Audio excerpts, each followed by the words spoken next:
السلام عليكم ورحمة الله وبركاته. الحمد لله نحمده ونستعينه ونستغفره ونؤمن به ونتوكل عليه ونعوذ بالله من شرور أنفسنا ومن سيئات أعمالنا. من يهده الله فلا مضل له ومن يضلله فلا هادي له. ونشهد أن لا إله إلا الله وحده لا شريك له ونشهد أن محمدا عبده ورسوله صلى الله عليه وسلم. أما بعد فأعوذ بالله من الشيطان الرجيم. بسم الله الرحمن الرحيم.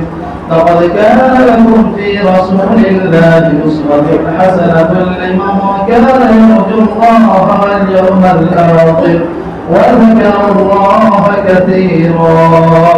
وقال النبي صلى الله عليه وسلم: لا يؤمن أحدكم حتى أكون أحب إليه من والده وولده والناس أجمعين.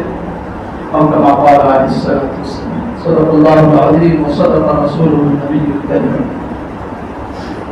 میرے محترم بزرگ اور دوستوں، ایک مرتبہ تمام حضرات محبت کے ساتھ درود شریف پڑھیں.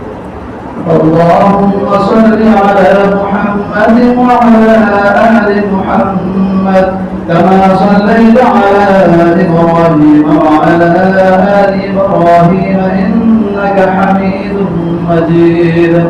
اللهم بارك على محمد وعلى آل محمد كما باركت على إبراهيم وعلى آل إبراهيم إنك حميد مجيد.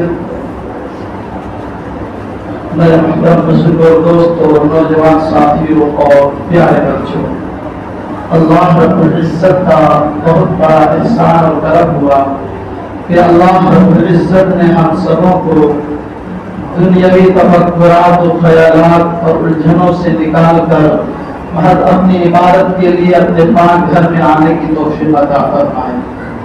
اللہ رب العزت کا اس پر جتنا بھی شکریہ ادا کرے بہت ہی کم ہے.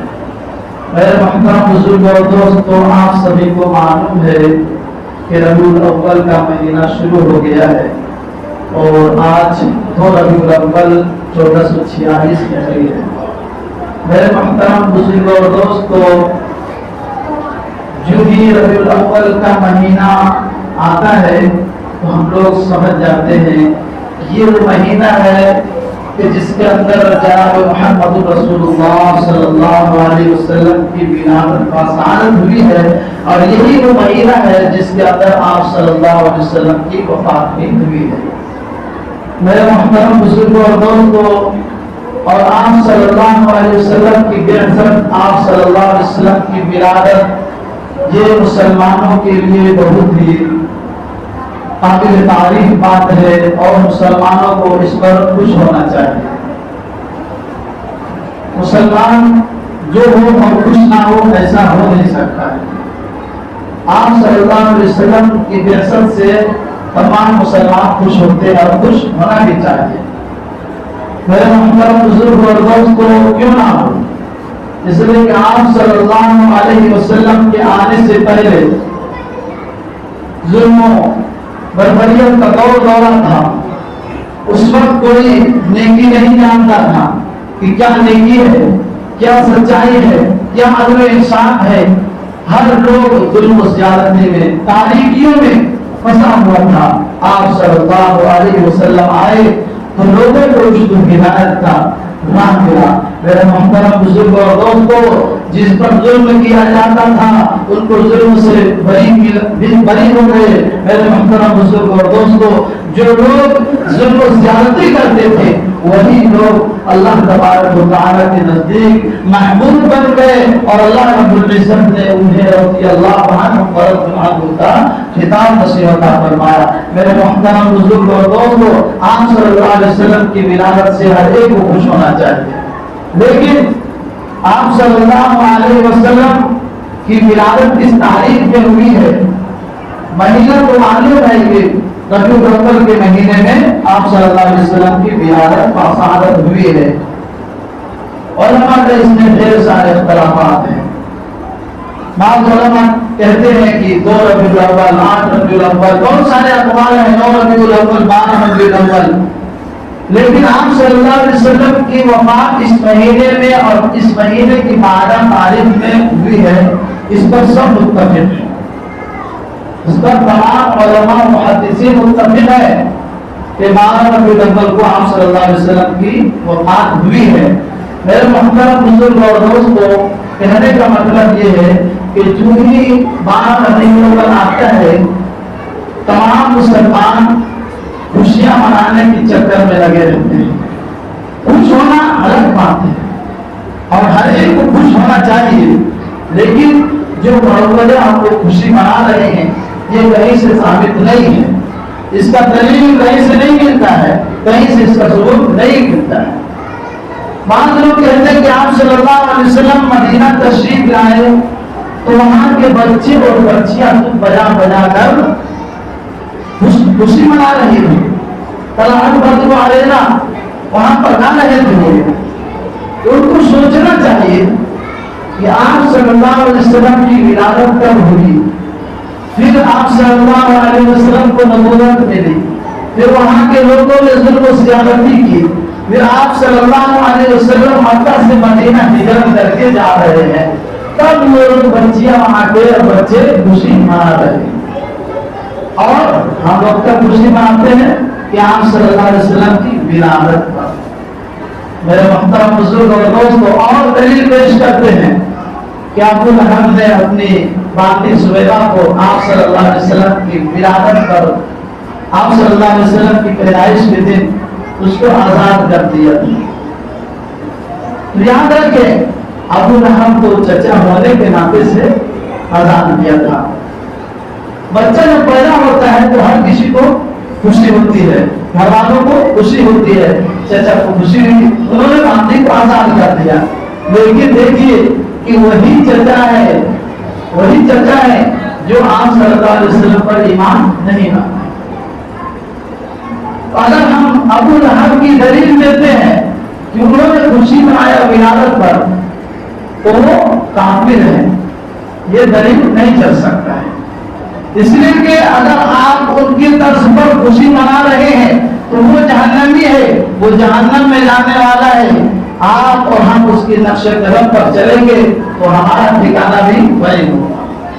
میرے محترم بزرگ اور دوستو، سمجھنے کی بات ہے، غور کرنے کا مقام ہے کہ آپ صلی اللہ علیہ وسلم کی جو مشن ہے آپ صلی اللہ علیہ وسلم کا، اس کو ہم لوگ چھوڑے ہوئے ہیں، اور جو دوسروں سے آیا ہے جشن کے نام پر، عید میلاد النبی کے نام پر ہم لوگ خوشی مناتے ہیں اور صرف ایک دن خوش ہو جاتے ہیں، خوشیاں منا لیتے ہیں، پھر کچھ نہیں۔ ایسا نہیں ہونا چاہیے۔ میرے محترم بزرگ اور دوستو، آپ صلی اللہ علیہ وسلم تو اپنی ولادت اور وفات کے دن روزہ رکھا کرتے تھے۔ آپ صلی اللہ علیہ وسلم کے مشن کو ہم نے بھلا دیا، آپ صلی اللہ علیہ وسلم کے طریقے کو ہم نے چھوڑ دیا۔ اللہ رب العزت فرماتے ہیں لقد کان لکم فی رسول اللہ اسوۃ حسنہ، کہ تم سب کے لیے، تمہارے لیے آپ صلی اللہ علیہ وسلم کی زندگی کے اندر بہترین نمونہ ہے، بہترین آئیڈیل ہے زندگی گزارنے کے لیے۔ لمن کان یرجو اللہ والیوم الآخر وذکر اللہ کثیرا، اس شخص کے لیے جو اللہ سے ملاقات کو امید رکھتا ہے، جو اللہ کا دیدار کرنے کو امید رکھتا ہے، اور اس شخص کے لیے جو قیامت کے دن پر آخرت پر ایمان رکھتا ہے، اور اس شخص کے لیے جو اللہ تبارک و تعالیٰ کا ذکر کثرت سے کرنا چاہتا ہے۔ میرے محترم بزرگ اور دوستو، آج ہم لوگ غور کریں، جو شخص اللہ سے امید رکھے گا کیا وہ شخص کھلا گناہ کرے گا؟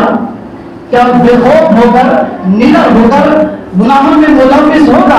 ہرگز نہیں۔ جس کو اللہ کا خوف دل سے ہوگا، وہ چاہے غائب میں ہو، چاہے باطن میں ہو، جہاں بھی ہو، حاضر میں ہو، یعنی پردے میں ہو یا غیر پردے میں ہو، وہ ہر جگہ اللہ سے ڈرے گا۔ مسجد میں ہو تو اس جگہ بھی اللہ سے ڈرے گا، گھر میں ہو، جنگل میں ہو، جہاں بھی ہو، بازار میں ہو، دکان میں ہو، ہر جگہ اللہ سے ڈرے۔ تو جو شخص اللہ سے ڈرنے والا ہے تو یقیناً وہ اللہ سے ملاقات کی امید رکھتا ہے، اس لیے کہ جانتا ہے کہ اللہ خالق ہے، اللہ مالک ہے، ہم مخلوق ہیں، ہم مخلوق ہیں، اللہ رب العزت کے ماہجانا ہے، اللہ رب العزت ہر ایک چیز کا حساب دے گا۔ الذی خلق الموت والحیاۃ لیبلوکم ایکم احسن عملا، ہر ایک چیز کا حساب کیا جائے گا۔ میرے محترم بزرگوں اور دوستوں، تو جو شخص اللہ سے ملاقات کی امید رکھتا ہے اور قیامت کے دن پر ایمان رکھتا ہے اور اللہ کو یاد کرنا چاہتا ہے، اس شخص کے لیے آپ صلی اللہ علیہ وسلم کی زندگی بہترین آئیڈیا، بہترین نمونہ ہے، بہترین طریقہ آپ صلی اللہ علیہ وسلم کی زندگی میں اپنی زندگی گزارنے کے لیے۔ اگر کوئی شخص یہ چاہتا ہے کہ دنیا میں اور آخرت میں دونوں جگہ کامیاب ہو جائے تو کوئی ایسا طریقہ نہیں ہے، کوئی ایسا راستہ نہیں ہے جس پر چل کر کے ہم لوگ دنیا میں اور آخرت میں دونوں جگہ کامیاب ہو جائے۔ ایک ہی طریقہ ہے، وہ جناب محمد رسول اللہ صلی اللہ علیہ وسلم کا طریقہ ہے۔ اگر آپ صلی اللہ علیہ وسلم کے طریقے کے مطابق زندگی گزار کر جائیں گے تو دنیا میں بھی کامیاب اور آخرت میں بھی کامیاب ہوں گے، کیونکہ اللہ کے نبی صلی اللہ علیہ وسلم نے ارشاد فرمایا من احبنی کان معی فی الجنہ، جس نے مجھ سے محبت کی، جس نے مجھ سے محبت کی وہ جنت میں میرے ساتھ ہوگا۔ میرے محترم بزرگ اور دوستو، ہم لوگ یہ ضرور کہتے ہیں کہ ہم عاشق رسول ہیں، عاشق رسول ہونے کا ہم دعویٰ کرتے ہیں اور نعرہ لگاتے ہیں، لیکن حقیقت میں ہم عاشق رسول نہیں، حقیقت میں عاشق رسول نہیں ہے۔ عاشق رسول ہونے کا مطلب یہ نہیں ہے کہ جو چیزیں ناجائز ہیں اس کو کیا جائے۔ عاشق رسول ہونے کا مطلب یہ نہیں ہے کہ 12 ربیع الاول کے نام پر، آپ صلی اللہ علیہ وسلم کی ولادت کے نام پر بیجا خرچ کیا جائے، بازاروں کو جام کیا جائے، روڈوں کو جام کیا جائے، گھروں میں جھنڈیاں لگائے جائے، یہ نہیں مطلب۔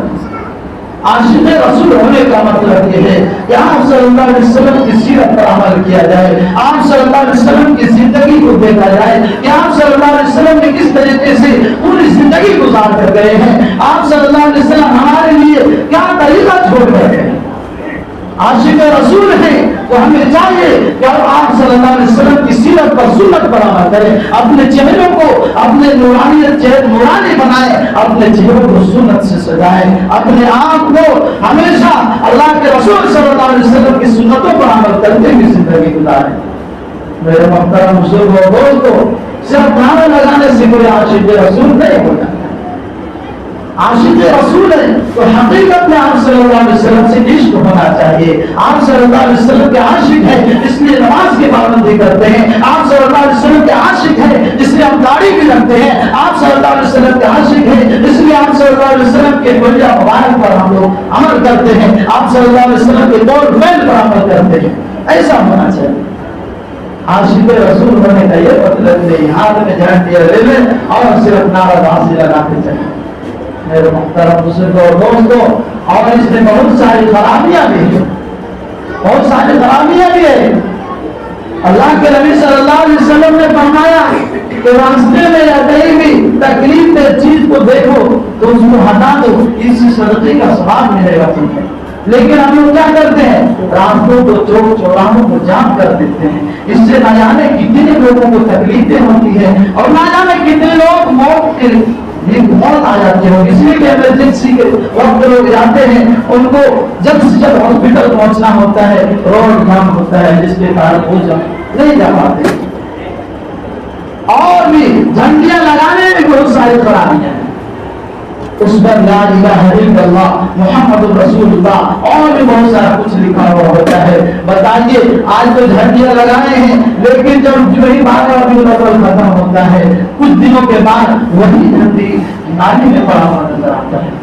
کتنی خرابیاں ہیں میرے محترم بزرگ اور دوستوں، اس لیے ہم سب کو چاہیے کہ فضول خرچی سے بچیں، اور جو سنت ہے، جو سنت طریقہ ہے آپ صلی اللہ علیہ وسلم ہم لوگوں کے لیے لے کر کے آئے ہیں، اس پر عمل کرتے ہوئے زندگی گزاریں۔ میرے محترم بزرگوں دوستو، اللہ تبارک و تعالی نے ارشاد فرمایا لقد کان لکم فی رسول اللہ اسوۃ حسنہ، اور اللہ کے نبی صلی اللہ علیہ وسلم نے ارشاد فرمایا لا یؤمن احدکم حتی اکون احب الیہ من مالہ وولدہ والناس اجمعین، کہ تم میں سے کوئی بھی اس وقت تک مومن کامل، ایمان کامل والا ہو ہی نہیں سکتا جب تک کہ میں اس کے نزدیک اس کے والد سے، اس کے اولاد سے اور تمام چیزوں سے زیادہ محبوب نہ ہو۔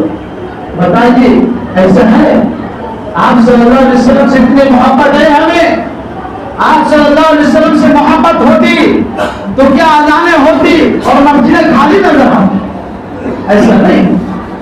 آپ صلی اللہ علیہ وسلم سے محبت ہوتی تو کیا نماز کے وقت ہم چوک چوراہوں پر نظر آتے؟ نہیں۔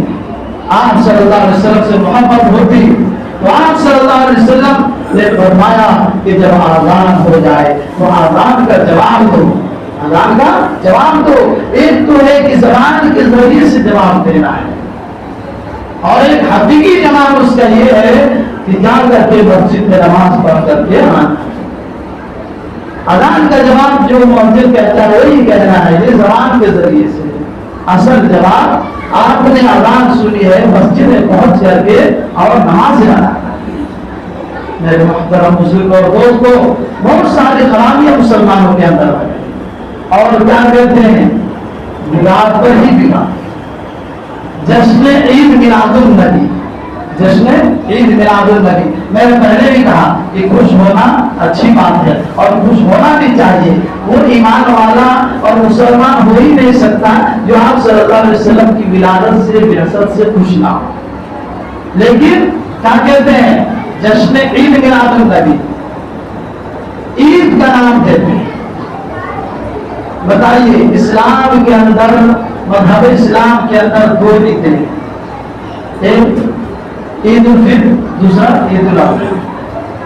عید الفطر ایک مہینہ روزہ رکھنے کے بعد یکم شوال المکرم کو عید الفطر منایا جاتا ہے، اور ہم لوگ اس دن عید کی روزے نمازیں پڑھتے ہیں۔ کس چیز کی خوشی میں؟ اور صدقہ فطر بھی ادا کیا جاتا ہے، ایک مہینہ روزہ رکھنے کی خوشی میں ہے۔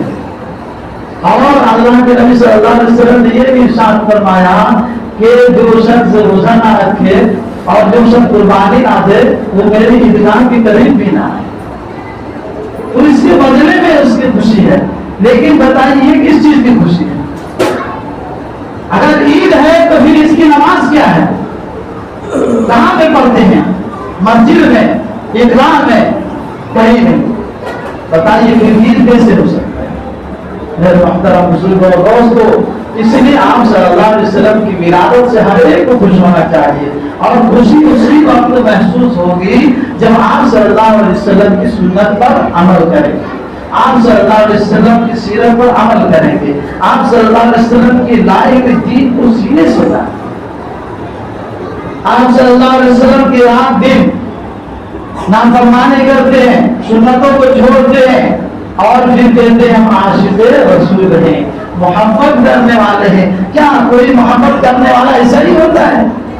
آج دنیا دار کو دیکھ لیجئے، اگر کسی سے محبت کرتا ہے تو اس کی محبت میں وہ ہر کچھ کرنے کے لیے تیار ہوتا ہے۔ آپ اپنے اوپر دیکھ لیں، ہم اپنے اوپر دیکھ سکتے ہیں کہ ہمارے بیوی بچوں کے لیے ہم کس طریقے سے، جب ان سے محبت ہے اس لیے تو ہم رات دن کو کمانے کے لیے ایک کر دیتے ہیں، توقع میں ایک کر دیتے ہیں، رات کو رات نہیں سمجھتے ہیں، دن کو دن نہیں سمجھتے ہیں، بیماری کو بیماری نہیں سمجھتے ہیں، اور بیوی بچے سے محبت ہے، اسی وجہ سے تو ہم کمانے کے لیے جاتے ہیں، پریشانیاں اٹھاتے ہیں، تکلیفیں اٹھاتے ہیں، پھر بھی جاتے ہیں، بیمار ہوتے پھر بھی نہیں کہتے کہ بیمار ہے، پھر بھی کماتے ہیں۔ لیکن آپ صلی اللہ علیہ وسلم سے صرف زبانی محبت کا دعویٰ کرتے ہیں، صرف زبانی طور پر نہیں۔ میرے محترم بزرگوں اور دوستوں، حقیقت میں اگر محبت ہے تو آپ صلی اللہ علیہ وسلم کی سنت پر عمل کرنا ہوگا۔ اگر دنیا میں بھی کامیاب ہونا چاہتے ہیں اور آخرت میں بھی کامیاب ہونا چاہتے ہیں، جنت میں آپ صلی اللہ علیہ وسلم کی معیت اور رفاقت چاہتے ہیں، تو ہمیں آپ صلی اللہ علیہ وسلم کی سنتوں پر چلنا ہوگا، اس پر عمل کرنا ہوگا۔ میرے محترم مسلم اور دوستو، آپ صلی اللہ علیہ وسلم فرماتے ہیں من احبنی کان معی فی الجنہ، کل قیامت کے دن اور ناقد کا منظر ہوگا، ہر کوئی پریشان ہوگا، کوئی کسی کا ساتھ اس دن نہیں دے گا. یوم یفر المرء من اخیہ وامہ وابیہ وصاحبتہ وبنیہ لکل امرئ منہم یومئذ شأن یغنیہ. ہر شخص پریشانی کے عالم میں ہوگا.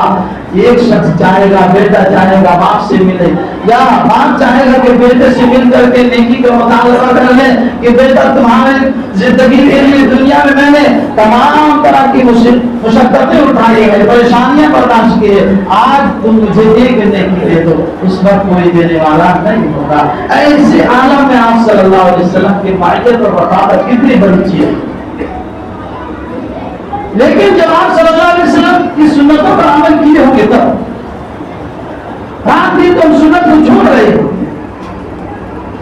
پھر آپ صلی اللہ علیہ وسلم کی معیت اور رفاقت، آپ صلی اللہ علیہ وسلم کی شفاعت ہمیں کیسے نصیب ہو سکتی؟ میرے محترم مسلموں دوستو، آپ صلی اللہ علیہ وسلم نے ارشاد فرمایا کہ میں اپنی امتیوں کو قیامت کے دن پہچان دوں گا. کیسے پہچانیں؟